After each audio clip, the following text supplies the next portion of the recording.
21শে জুলাই সভা নিয়ে এবার বিপাকে তৃণমূল। মমতা বন্দ্যোপাধ্যায় অভিষেক বন্দ্যোপাধ্যায়কে নোটিশ ধরাতে নির্দেশ বিচারপতি অরিজিৎ বন্দ্যোপাধ্যায় ডিভিশন বেঞ্চের। আরো ডিটেল জানার চেষ্টা করব, অর্ণব রয়েছে আমার সঙ্গে। অর্ণব, কি নির্দেশ? দেখো, আমাদের কলকাতা শহর, সেই শহরের প্রাণকেন্দ্র ধর্মতলা চত্বর, সেখানেই একাধিক রাস্তা বন্ধ করে সারা বছর সভা সমিতি বিভিন্ন কিছু লেগে থাকে, সেটি হয়। 2015 সালে একটি জনস্বার্থ মামলা হয়। সেই মামলার প্রেক্ষিতে 2018 সালে কলকাতা হাইকোর্ট নির্দেশ জারি করে এবং সেখানে বলা হয় যে ধর্মতলা চত্বরে কোনো রাজনৈতিক দল সভা সমিতি করবে না, মূল রাস্তাগুলিকে ব্লক করে বন্ধ করে দিয়ে, অর্থাৎ যেটাতে ট্রাফিক ব্যবস্থা কোনোভাবে হ্যাম্পার্ড হয়। এই অবস্থায় যিনি মামলাকারী ছিলেন, জনস্বার্থ মামলাকারী, তিনি 2025 সালে তৃণমূল কংগ্রেস ধর্মতলা চত্বরে যে 21 জুলাই সমাবেশ করেছে, সেখানে একাধিক রাস্তা বন্ধ ছিল এবং ট্রাফিক একেবারে কোলাপস হয়ে গেছিল। এই অভিযোগ করে তিনি আদালত অবমাননার মামলা করেন। সেই মামলাতেই আজ দৃষ্টি আকর্ষণ করেন তিনি।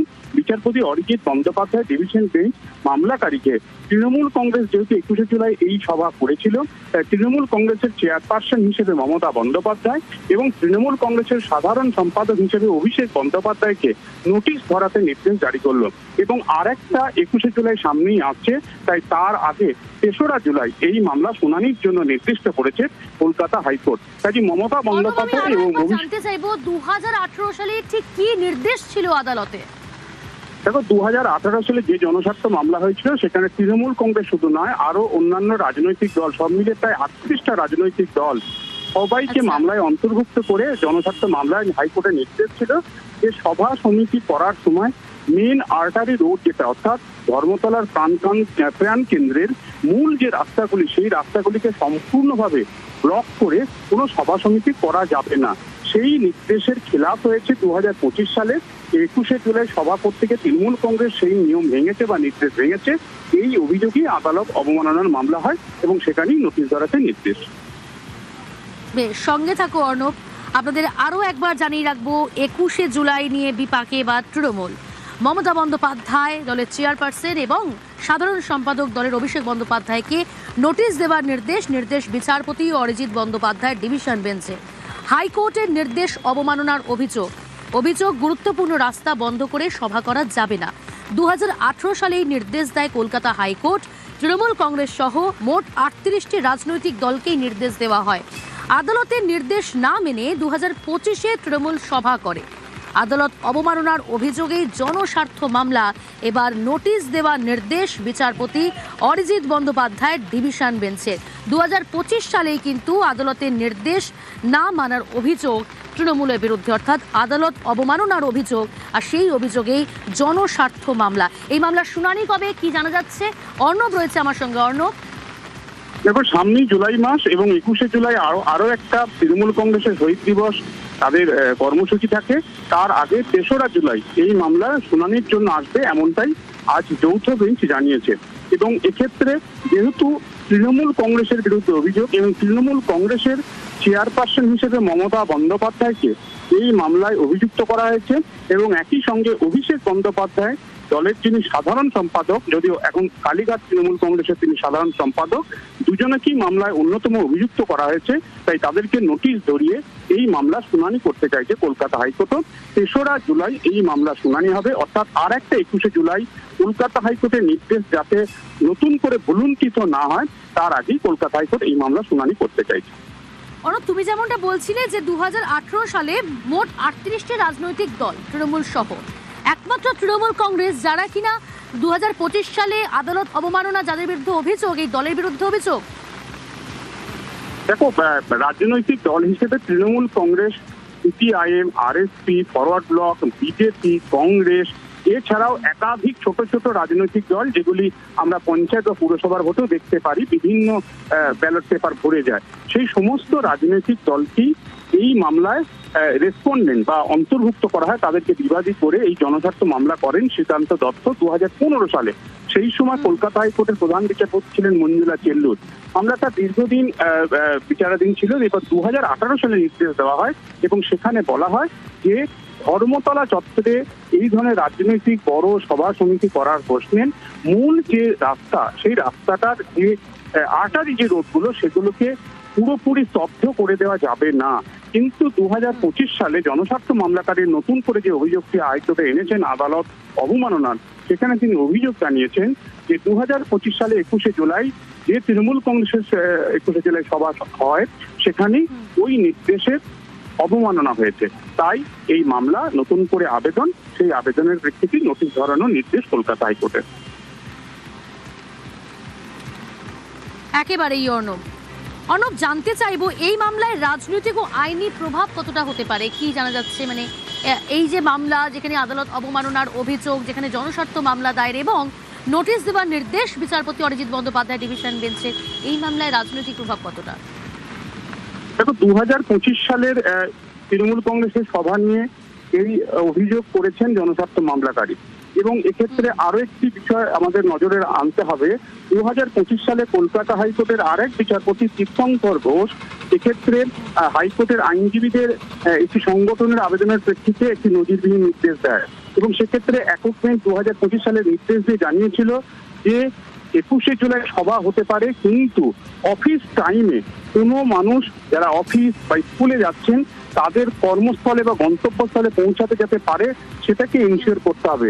এবং 21শে জুলাই প্রায় ঘন্টা 2025 সালে হাইকোর্টের অন্য একটি বেঞ্চ একক বেঞ্চ নির্দেশ দিয়ে জানিয়েছিল ওই সময় ট্রাফিক কিন্তু মুভমেন্ট সঠিক রাখতে হবে।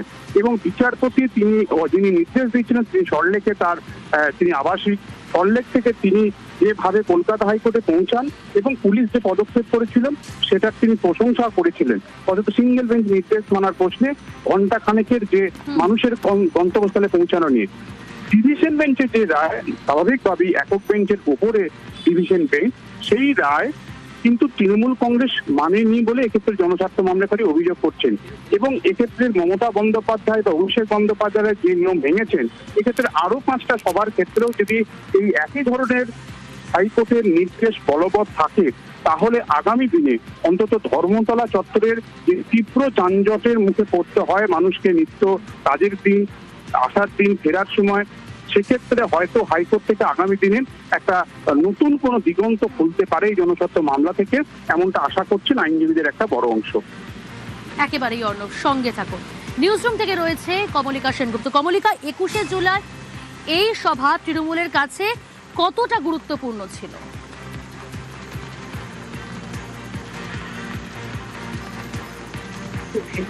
কংগ্রেসের সময় এই 21শে জুলাইয়ের ঘটনা এবং তারপরে তৃণমূল কংগ্রেস হওয়ার পর মমতা বন্দ্যোপাধ্যায় সেই জিনিসটাকে এগিয়ে নিয়ে যায়। কিন্তু বিষয়টা হচ্ছে যে 21শে জুলাই একটা বার্ষিক সভা, যেখানে সবাই আসবে, বহু প্রান্ত থেকে লোক আসবে, কিন্তু যেটা প্রশ্ন ছিল যে শুধুমাত্র তৃণমূল কংগ্রেসই এই ভিক্টোরিয়া হাউসের সামনে, এই ধর্মতলার ওখানে রাস্তা বন্ধ করে এই সভা করতে পারবে, সেইটার একটা মৌরসি পাত্তা ছিল। অর্থাৎ তারা ছাড়া আর কোনো রাজনৈতিক দল ওখানে কোনো কিছু করতে পারবে না, এরকমই বিভিন্নভাবে ব্যবস্থা করে রাখা হতো যাতে 21শে জুলাই এবং তৃণমূল কংগ্রেস একদম আইডেন্টিক্যাল। এবং শুধু তাই নয়, সবচেয়ে বড় হচ্ছে যে অন্যান্য দল যখন এইখানে সভা করার জন্য যারা পারমিশন চাইতো সেই অনুমতি কিন্তু অন্য কেউ পেত না, শুধুমাত্র তৃণমূল কংগ্রেসই পেত। এবং এটা একটা বার্ষিক প্রত্যেক বছরের সভা ছিল এবং রাস্তা আটকে এই সভা করা হতো। বহুবার বহু লোক বহু কেস করেছে, কিন্তু কোনো কিছুতেই কিছু হয়নি। সুতরাং সেই জায়গা থেকে দাঁড়িয়ে এটা কিন্তু খুব বড় একটা ধাক্কা, এটা বড় ধাক্কা তৃণমূল কংগ্রেসের। একেবারে কমলিকা, তুমি যেমনটা বলে ভিক্টোরিয়া হাউসের সামনে তো কমলিকা আর কাউকে সভা করতেই দেখা যেত না, মানে কেউ অনুমতিই পেত না। এবং 21শে জুলাই এই সভা যে করেছে তৃণমূল কংগ্রেস, সেখানে আদালত অবমাননা হয়েছে 2025 সালে। তারপরও আরো একবার জানতে চাইবো তৃণমূলের কাছে এটা কত বড় ধাক্কা, এই যে নোটিশ দেওয়ার নির্দেশ দিয়ে দিলেন বিচারপতি অরিজিৎ বন্দ্যোপাধ্যায় ডিভিশন বেঞ্চ, তৃণমূলের কাছে কত বড় ধাক্কা? অবশ্যই এটা খুব বড় ধাক্কা, তৃণমূলের মানসিকভাবে তো খুবই বড় ধাক্কা, মমতা বন্দ্যোপাধ্যায়ের উপরই সবচেয়ে বড় ধাক্কা। কারণ এই 21শে জুলাইকে কেন্দ্র করে, এই 21শে জুলাই যেরকম বার্ষিক সভা ছিল, আমি আবারও বলবো যে এই সভা যেন শুধুমাত্র তৃণমূল কংগ্রেসই করতে পারবে, ওই জায়গাটায় তৃণমূল কংগ্রেস ছাড়া অন্য কেউ করতে পারবে না। অর্থাৎ যেভাবে রাস্তা আটকে এবং যে সমস্ত প্রশ্ন উঠতো সেই সমস্ত প্রশ্ন তো সবার জন্যই এক থাকতো, কিন্তু যেটা করা হতো ঠিক এই সময়টুকু বা এই সময়ের জন্য এই রাজনৈতিক দলকে এই সুবিধা করিয়ে দেওয়া হতো এবং পুলিশের কাছে অন্য কোনো রাজনৈতিক দল এই জায়গায় কোনো সভা করার আবেদন জানাতো, তখন সেই পারমিশন কিন্তু কোনো এক জাদু মন্ত্রে বলা যেতে পারে বা কোথাও থেকে এমন একটা চাপ আসতো যে সেই সভা অন্য কোনো রাজনৈতিক দলকে দেওয়া যেত না। সুতরাং 21শে জুলাই একটা তৃণমূল কংগ্রেসের কাছে একটা আইডেন্টিটি হয়ে দাঁড়ায়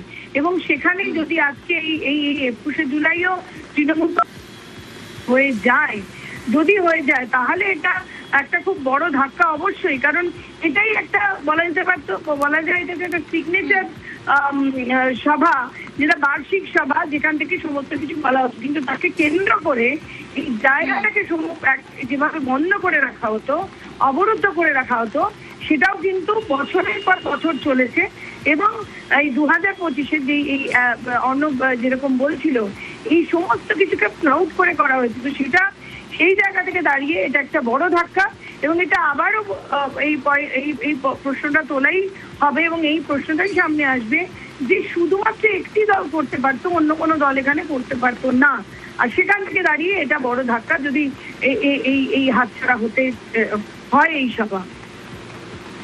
একেবারেই কমলিকা, নিঃসন্দেহে বড় ধাক্কা তৃণমূলের কাছে, কারণ আদালত অবমাননার কথা যে অভিযোগ সামনে এসেছে এবং নোটিশ দেওয়ার নির্দেশ দলের চেয়ারপারসন মমতা বন্দ্যোপাধ্যায় এবং দলের সাধারণ সম্পাদক অভিষেক বন্দ্যোপাধ্যায়কে, এবং এই নির্দেশ বিচারপতি অরিজিৎ বন্দ্যোপাধ্যায়ের ডিভিশন বেঞ্চে, নিঃসন্দেহে তৃণমূলের কাছে বড় ধাক্কা।